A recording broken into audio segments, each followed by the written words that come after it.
সারি সারি বৃক্ষরাজির তল দিয়ে আমরা চলে এলাম বাগানের একেবারে শেষ প্রান্তে। এই কাননের সবচেয়ে সুন্দর একটা অংশ বা সবচেয়ে আকর্ষণীয় যে স্থানটি, সেটি সম্ভবত একেবারে শেষ প্রান্তে। চারিদিকে জলাশয় আর মাঝখানে দ্বীপের মতো একটি জায়গা। সেখানে সগর্বে দাঁড়িয়ে আছে একটি বটগাছ।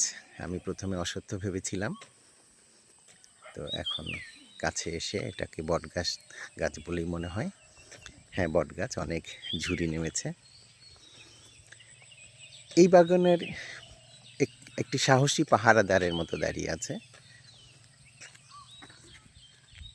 বটগাছ বাঙালির সাহিত্যে, বাঙালির সৃষ্টিতে, বাঙালির ইতিহাসে বটগাছ জড়িয়ে আছে।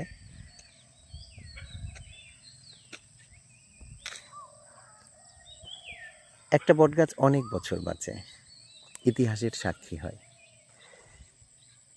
ভারতের এই উপমহাদেশের অনেক মানুষ বটগাছে পুজো দেয়। অনেক পীর দরবেশ সেখানে আস্তানা গাড়ে,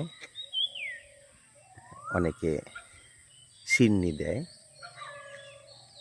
মানুষের বিশ্বাসের সঙ্গে, মানুষের সাহিত্যের সঙ্গে, মানুষের সংস্কৃতির সঙ্গে বটগাছ জুড়ে আছে। আর প্রাকৃতিকভাবে বটগাছ শুধু মানুষ নয়, সকল প্রাণীকুলের বন্ধু। আর বট যে ফল হয়, গাছ জুড়ে অসংখ্য ফল, সে ফল মানুষ খায় না, কিন্তু পাখিরা খায়। পাখিদের জন্য বট ফল সংরক্ষিত।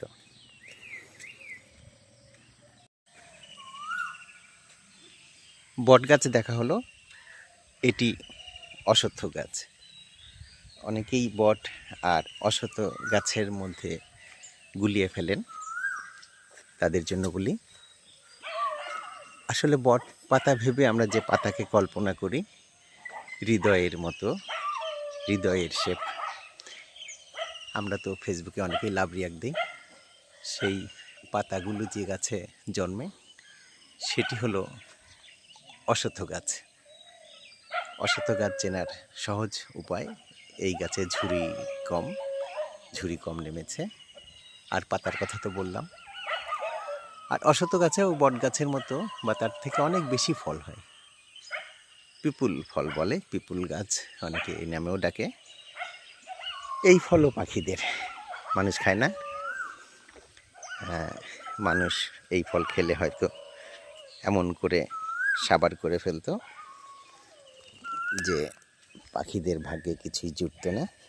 প্রকৃতি এইভাবেই তার অনেক স্পেসিসকে রক্ষা করেন। আমরা বট, অশ্বত্থ এই গাছগুলো দেখার পরে এখন ঘরে ফিরে যাচ্ছি। যথারীতি আম কুড়োলাম, সামনে আরও আম গাছ, আম্রকানন। সাতক্ষীরা জেলায় এই আম্রকাননে এসে এই সকালটা খুব অদ্ভুত ভালো লাগলো।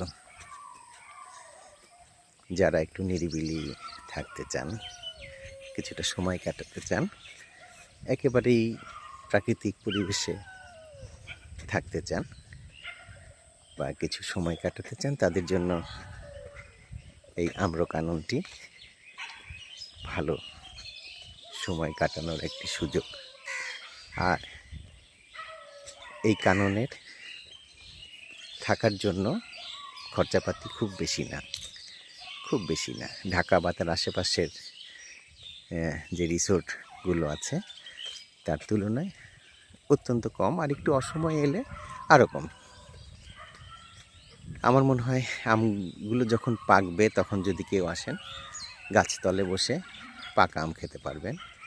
মাছ ধরাও দেখা যাবে, জেলেরা জাল ফেলে মাছ ধরছে। আমাদের পল্লী জীবনের প্রাত্যহিক কর্মকাণ্ড একটু গুছিয়ে এখানে উপস্থাপনা। আসলে মন্টু সাহেব মন্টু মিয়ার বাগান। আমি ওনাকে দেখিনি, তবে ওনার এই সৃজনশীল বিকাশ, সৃজনশীল বাণিজ্য খুব প্রশংসনীয়।